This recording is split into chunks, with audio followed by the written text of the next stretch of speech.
Hello my fellow foodies, welcome back to another episode of Earth to Rocco. Today we're going to be making two different types of vegan mayo.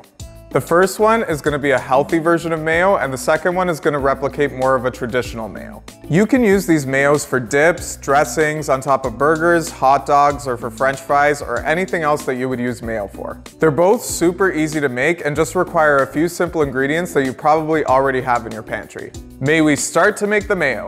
I'm using my NutriBullet blender, which is a high-speed blender. This recipe uses raw cashews, and if you use a high-speed blender, you don't have to soak them first. So we'll start with 3/4 of a cup of raw cashews. Bless you. In this recipe, I'm going to be using the brine from a can of beans. This is called aquafaba. Preferably use the brine from a can of chickpeas because it has a more neutral flavor. I'm going to measure out 1/3 of a cup. Since mayo is usually tangy, we're going to add in 2 tablespoons of lemon juice. And also 4 teaspoons of white vinegar. To give it that hint of sweetness, I'm going to add in a teaspoon of agave. If you don't have agave, you can substitute it for white sugar. 1/2 teaspoon of garlic powder. And 1/2 teaspoon of mustard powder. Now all we need to do is blend this on high speed until it's smooth and creamy.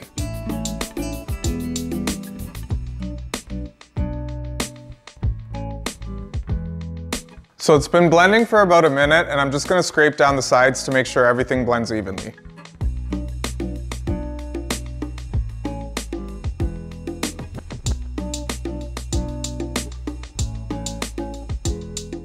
So I'm now going to use a mason jar to store my mayo.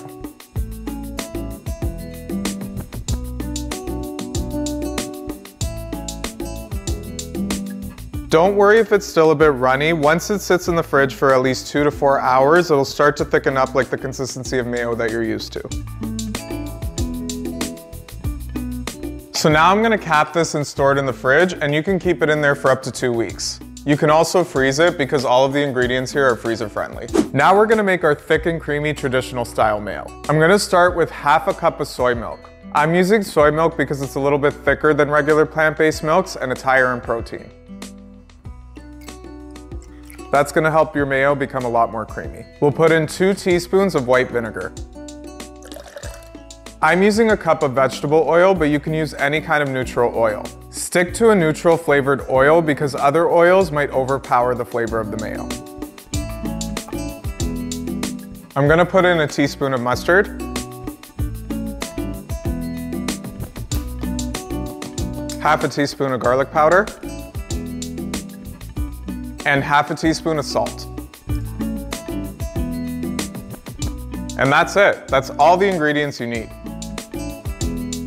I'm going to use an immersion blender for this, but you can also use a regular blender. If your immersion blender fits in the container that you're going to be storing your mayo in, you can do it right in the container. Mine doesn't, so I'm doing it in here. So I'm going to put the immersion blender right to the bottom of the beaker and start to blend away.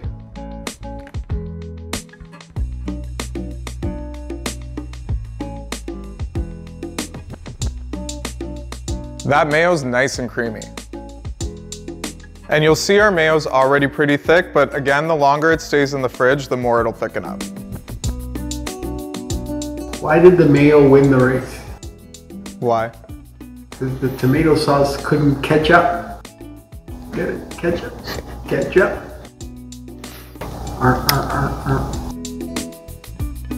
So now we'll just put a lid on it and put it in the fridge.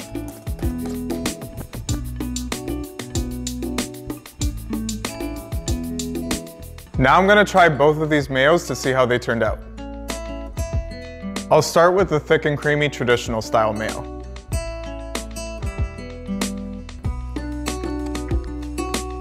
That really tastes just like mayo. It's got that perfect density, a little bit of tang, and you would never know the difference. Now let's try the healthy version.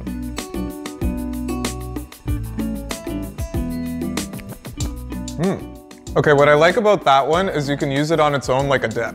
This one is more tangy and the flavor of the garlic really comes out. Thanks for joining me and learning how to make your own vegan mayo at home. I hope I showed you that this is something you can make for yourself with just a little bit of time and some simple ingredients. If you liked today's video, make sure to give it a thumbs up. and hit that subscribe button to keep up to date with more vegan recipes. Head on over to earth2rocco.com for the ingredients and instructions for today's recipe and more. Mayo, we meet again.